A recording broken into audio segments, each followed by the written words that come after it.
This 5-minute solution will show you how to fix can't share contacts from iPhone to iPhone iOS 17. So if you're trying to share your contacts using the name drop option, but if you're facing issues, follow these easy steps to fix it.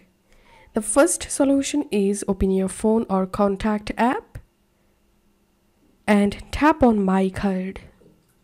Tap on Edit. And here, make sure to add your phone number or your email address. Tap on Done.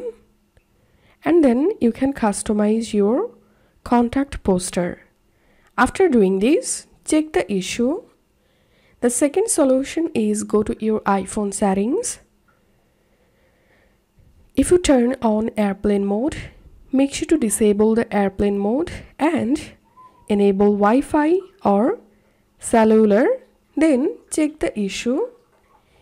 And the third solution is restart your iPhone. Sometimes restarting your iPhone can fix this kind of issues. So restart your iPhone and hope this solution will fix the issue. If you find this video helpful, don't forget to subscribe 5-minute solution.